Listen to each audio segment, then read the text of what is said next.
Assalamualaikum warahmatullahi wabarakatuh. Halo Sobat Mata Militer Ngapak, selamat datang kembali di channel kita yang membahas seputar dunia militer dengan bahasa ngapa yang bikin santai, tapi tetap kritis. Hari ini kita akan bahas kunjungan kapal perang fregat milik Kerajaan Inggris HMS Richmond yang lagi sandar di Pelabuhan Tanjung Priok, Jakarta, tanggal 27 Juni tahun 2025. Kunjungan ini bukan kunjungan biasa, tapi punya arti penting buat peta kerja sama pertahanan Indonesia dan Inggris.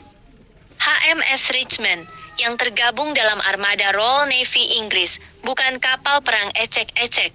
Kapal ini termasuk tipe Type 23 Douglas Frigate yang punya misi utama sebagai kapal anti kapal selam, tapi juga punya kemampuan multiperan, mulai dari perang permukaan, pertahanan udara, sampai dukungan maritim lainnya. Kenapa kunjungan ini menarik? Soalnya di era geopolitik sekarang, kehadiran kapal perang asing di perairan Indonesia selalu punya pesan strategis. Terlebih, menurut keterangan dari Syafri Syamsuddin, kunjungan ini diharapkan bisa mempercepat kerjasama antara Indonesia dengan Kerajaan Inggris, terutama untuk memperkuat TNI. Kalau kita tarik ke belakang, Inggris memang jadi salah satu negara Eropa yang aktif buka peluang kerja sama militer dengan Indonesia. Mulai dari pelatihan, transfer teknologi, sampai kemungkinan pembelian sistem senjata. HMS Richmond ini bisa jadi simbol komitmen mereka buat memperkuat hubungan tersebut. Nah, Sobat Ngapa, mari kita kupas sedikit spesifikasi HMS Richmond ini. HMS Richmond punya panjang sekitar 133 meter, bobot penuh mendekati 4.900 ton, dan bisa melaju sampai kecepatan 28 knot. Persenjataannya juga lumayan lengkap. Ada rudal Seawolf atau Sea Ceptor untuk pertahanan udara, torpedo anti kapal selam, meriam utama kaliber 114 mm, sama meriam sekunder dan senapan mesin.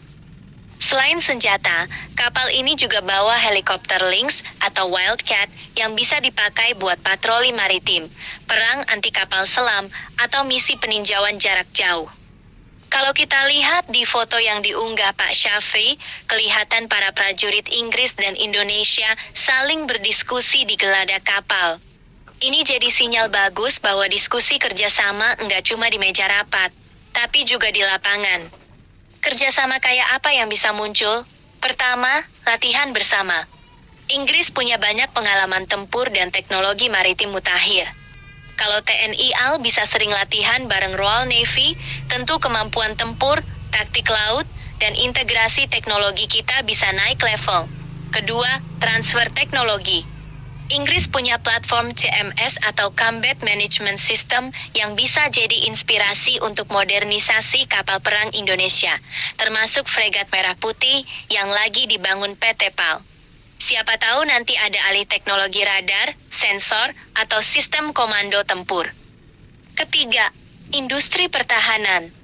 Dalam captionnya, Pak Syafri bilang dukungan industri pertahanan global penting untuk modernisasi pertahanan nasional.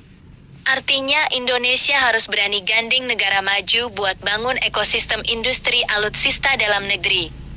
Tapi di balik peluang pasti ada tantangan. Kerja sama militer dengan negara barat harus diimbangi dengan politik luar negeri bebas aktif. Indonesia nggak boleh condong ke blok manapun. Apalagi di tengah persaingan Inggris dengan China dan Rusia di Indo-Pasifik. Kita harus hati-hati, supaya nggak terjebak tarik-menarik kepentingan. Selain itu, kerja sama harus saling menguntungkan. Kalau Inggris mau jual teknologi, kita juga harus dapat transfer ilmu dan lisensi produksi, bukan sekadar jadi pembeli. Kita nggak mau dong, punya kapal canggih, tapi spare part-nya harus impor terus. Yang menarik, kunjungan ini juga menunjukkan bahwa Tanjung Priok makin sering jadi titik diplomasi militer. Sebelumnya, kapal perang Rusia juga sempat singgah di tempat yang sama. Artinya, Indonesia masih dianggap punya posisi strategis di jalur laut utama. Kedepan, kita perlu kawal terus biar TNI makin modern, kuat di darat, laut, dan udara. Tapi ingat, modernisasi harus sejalan dengan pembangunan sumber daya manusia prajurit yang mumpuni. Tanpa personel terlatih dan profesional, alutsista mahal bakal percuma. Jadi sobat mata militer ngapak, kita dukung upaya kerjasama seperti ini, tapi tetap kritis.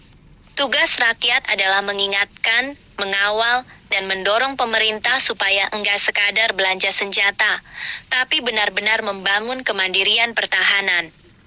Oke sob, segitu dulu pembahasan kita soal HMS Richmond dan makna strategis kunjungannya di Tanjung Priok.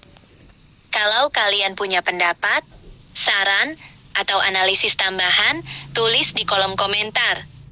Jangan lupa like, share, dan subscribe channel Mata Militer Ngapak.